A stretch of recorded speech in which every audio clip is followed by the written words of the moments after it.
Fala pessoal, sejam todos bem-vindos, bem-vindas. Hoje a gente vai fazer um negócio meio diferente, onde a gente mistura concurso público com um pouco de cultura pop, meio que um suco de abacaxi com hortelã, sabe? Fica esquisito na teoria, mas fica muito, muito bom na prática. E o que a gente vai conversar hoje é um clássico assim, sabe? Eu já fui absolvido, mas será que podem me processar de novo? Lá nos Estados Unidos, eles têm um nome próprio para isso, que é Double Jeopardy. esse negócio aí que ela falou. Então, mais uma vez. Double Jeopardy. Então, Double Jeopardy, algo assim. Aqui no Brasil, a gente tem o Nebis in idem, né, que é algo parecido.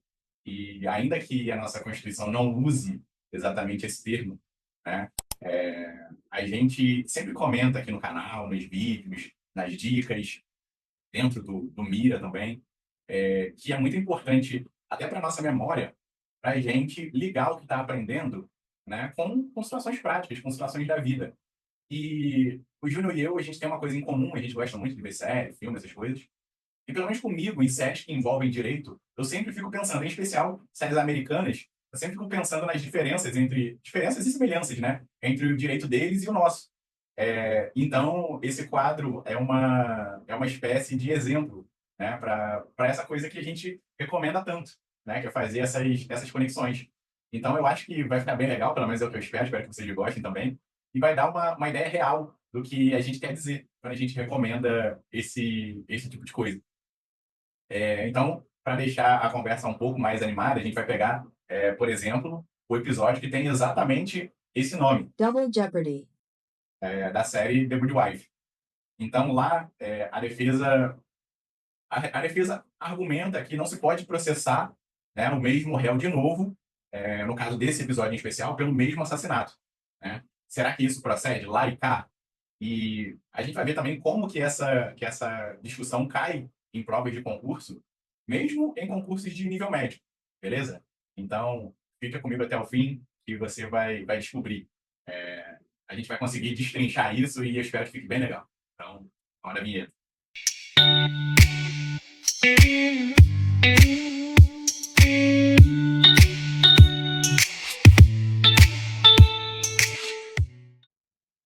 Pessoal, a gente resolveu chamar esse quadro de Lei, Câmera e Ação. E aí a gente vai tentar fazer isso de uma forma regular, tá? Tanto quanto possível, mas eu preciso que vocês passem para a gente outras sugestões, outras séries que vocês gostariam de ver nesse contexto e tal. E para a gente começar, primeiro deixar claro que não vai ter nenhum spoiler em excesso, sabe? Mas a gente vai precisar de alguma forma contextualizar. Então, o episódio Double Jeopardy, da segunda temporada da série The Good Wife, coloca a personagem principal, né, Alicia Florrick, e Will Gardner, que é um advogado também, sócio da empresa que ela trabalha, defendendo um militar que foi acusado de homicídio. Acontece que antes ele já tinha sido absolvido na justiça comum, mas acaba sendo indiciado também na justiça militar. Então, quando a gente vê o título do episódio, a gente já vê essa expressão meio complicada para mim de falar, a gente consegue perceber que tem uma cláusula lá na quinta emenda da Constituição dos Estados Unidos, que, em resumo, diz que você não pode ser julgado duas vezes pelo mesmo crime. Isso é uma proteção muito forte, tá? Então, dessa maneira, se um júri já declarou a inocência do réu, a promotoria não pode ficar insistindo naquilo ali, batendo naquela tecla. E aí, na trama da série, o problema é que a promotoria militar alega que a jurisdição é outra. E aí que não se trata de violação de regras militares. Então, vamos ver esse pedacinho da cena? E aí um pedacinho só para contextualizar. Percebe que o Will já vai indo na direção da Alicia, porque ele já ouviu pelo telefone que mais ou menos do que se trata. O que foi? Qual é a acusação? Assassinato De quem? da esposa. Não podem. Dupla incriminação. Ele já foi julgado. 3 dias, Sr. Gardner. Só fiquei 3 dias livre. Tudo bem, Randall. Eu vou dar um jeito. Beleza. Mas o que é esse tal desse Double Jeopardy? A gente viu aqui que lá nos Estados Unidos, né, a famosa quinta emenda da Constituição deles garante alguns direitos fundamentais, tá? Como o devido processo legal, a proteção contra a autoincriminação, que a gente tem aqui também, mas no nosso foco de hoje, né, tem uma parte que diz isso aí que vocês estão lendo, que eu não vou nem me arriscar a pronunciar com o meu inglês, que é bastante buenos dias. Mas, em português, a gente consegue entender que, se ele foi absolvido, o Estado não pode simplesmente te arrastar de volta para o tribunal pelo mesmo crime. Isso evita que o promotor fique melhorando a acusação até conseguir pegar a pessoa. A lógica é de proteger o réu de uma perseguição sem fim, né? E, claro, de alguma forma, manter a credibilidade no sistema. E aí, falando sobre o princípio do ne bis in idem aqui no Brasil, a gente consegue perceber que aqui, no nosso ordenamento, em nenhum momento você vai abrir a Constituição e ler lá double jeopardy, sabe? Em lugar nenhum. Mas a gente tem um conceito equivalente, que é exatamente o ne bis in idem. Então, a base está em alguns dispositivos do artigo 5º da Constituição, em princípios processuais que proíbem punir ou processar 2 vezes o cidadão pelo mesmo fato. Então, a gente costuma associar com a expressão coisa julgada material. Então, se você foi absolvido de um crime e aquela decisão transitou em julgado, ou seja, não cabe mais recurso, aí pronto, não se reabre. Mas a gente tem que ter o cuidado, porque se antes de transitar em julgado ainda há a possibilidade de recurso e a acusação recorre no mesmo processo, ainda não se trata de um novo processo. Tá? A gente considera que é só continuidade do antigo. Então, o ne bis in idem bloqueia começar tudo do zero e, de alguma forma, culpar a mesma pessoa pelo mesmo crime, pelo mesmo delito, depois de ter uma decisão final. E aí eu achei legal o exemplo didático desse episódio. Aliás, essa série é muito didática nesse sentido. Né? Por que David Wife ajuda a gente a entender isso? Porque o enredo ele mostra uma coisa bem prática ali. Então, ó, se o réu já foi julgado pela justiça comum, mas agora está sendo julgado pela justiça militar, isso não seria a mesma acusação? A defesa argumenta que é o mesmo homicídio, o mesmo fato. Já a acusação militar contesta, alegando que é uma infração diferente, com base em um código interno lá das Forças Armadas, e por isso não é exatamente igual. Tá? E aí essa confusão ela ilustra uma brecha. Né? Duas esferas distintas podem, em tese, analisar condutas diferentes. Mas, se for a mesmíssima coisa, corre o risco de violar o double jeopardy. Aqui no Brasil, a gente tem uma justiça militar, federal ou estadual, para julgar crimes militares próprios. Tá? Mas se no final for exatamente a mesma coisa, a defesa poderia sim invocar o ne bis in idem justamente para travar uma duplicidade de julgamento, eventualmente poderia até impetrar habeas corpus. Então, avançando, vamos falar um pouco sobre as semelhanças e as diferenças no sistema. Bom, algumas semelhanças. Ambos os sistemas protegem contra reabrir acusações idênticas, né, ad eterno.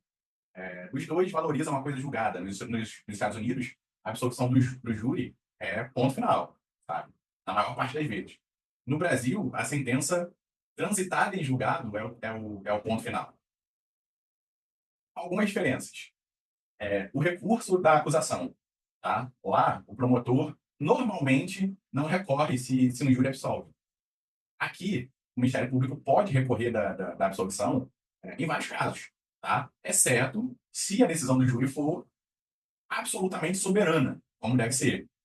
Mas ainda assim, o tribunal pode mandar refazer o júri, sabe? Mas não é um novo crime, não é um novo processo, a gente trata do mesmo processo, apenas com um júri diferente. Uma outra diferença são as esferas. No Brasil, a gente não fala de ne bis in idem se o processo penal e o processo administrativo correrem em paralelo, né? Pois seriam ali bens jurídicos diferentes. Nos Estados Unidos, a dupla incriminação ela tem a tendência de se limitar ao crime propriamente dito, mas também há nuances ali na esfera civil, na esfera federal. Uma terceira diferença que é bem marcante é exatamente a fortaleza, né, do veredito do júri dos Estados Unidos. É uma coisa enorme. Lá, praticamente todos os crimes têm um conselho de sentença, têm jurados. Aqui no Brasil, só crimes dolosos contra a vida vão ao júri, sabe? E a apelação por si só não pode anular o julgamento, via de regra.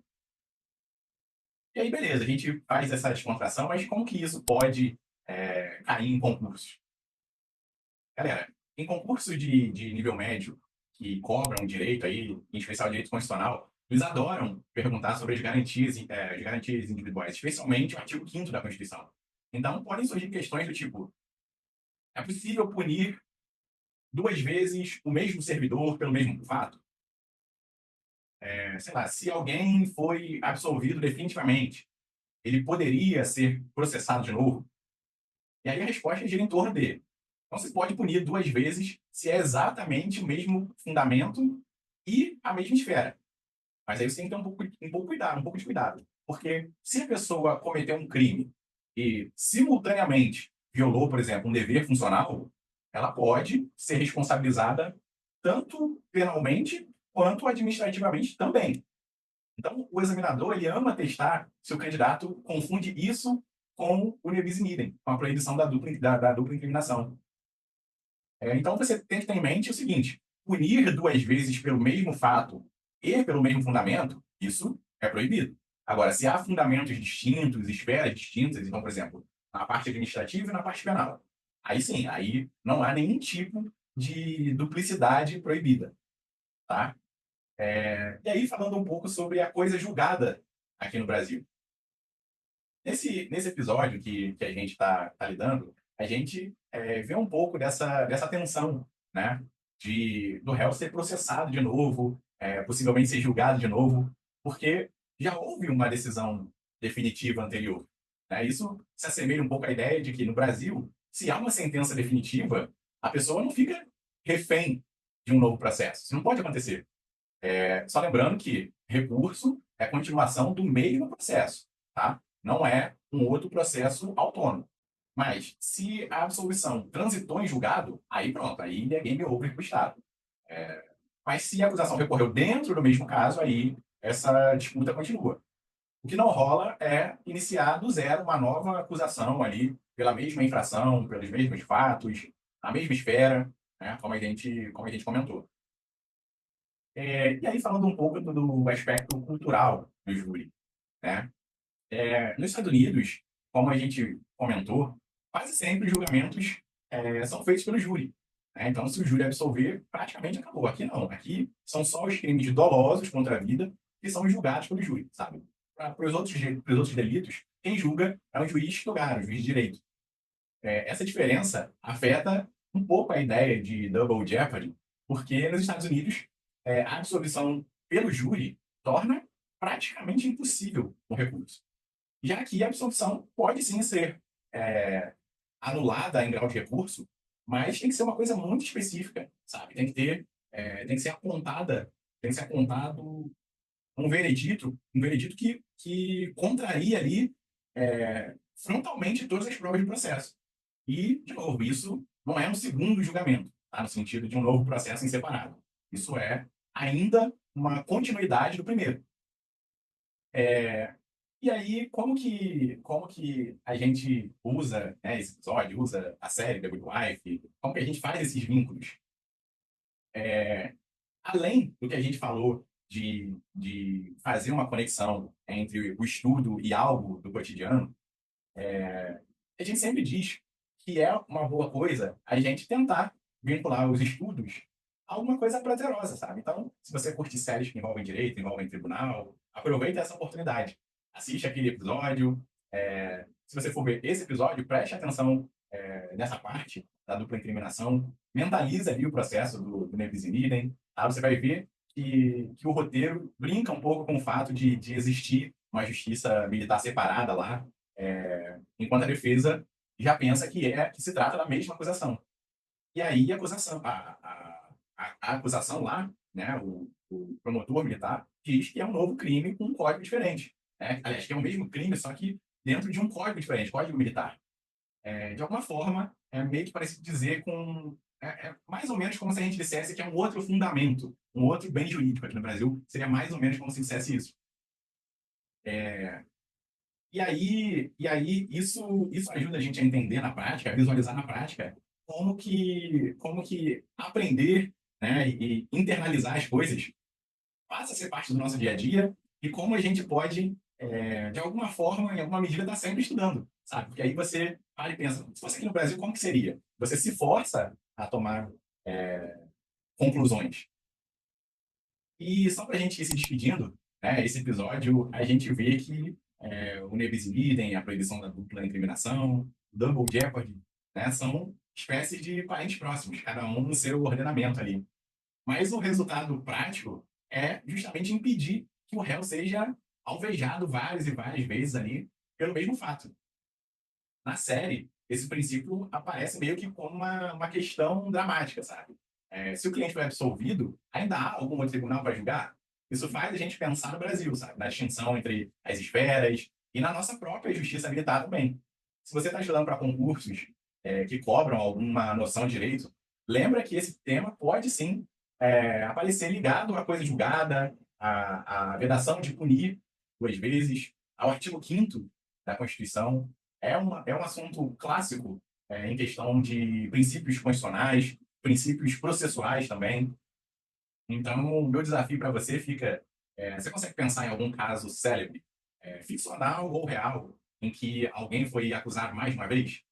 Deixa aí nos comentários para gente e vamos ver se todo mundo consegue achar pelo menos umzinho ali.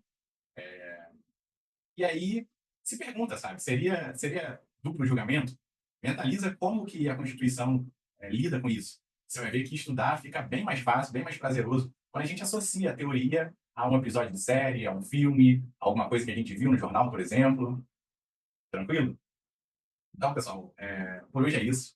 Muito obrigado por ficar comigo aqui até agora. Se você gostou, te aproveita, deixa o like, compartilha também com aquele amigo concurseiro que gosta de citar The Good Wife, gosta de citar outras séries como se fosse doutrina. E não se esquece, mesmo que a vida te julgue 1000 vezes, o que importa é você seguir firme nos seus estudos, com seus valores e provar o que você é capaz lá na prova. Tá? É isso, galera. Assistam The Good Wife, nos momentos de lazer, obviamente, porque a série é de verdade incrível, um super drama. Tá? Eu recomendo demais. E lembre de deixar aí nos comentários quais outras séries você gostaria que a gente analisasse também. Beleza? Vou deixar vocês com um vídeo que está aparecendo aí na tela. É isso, pessoal. Bons estudos. Até a próxima.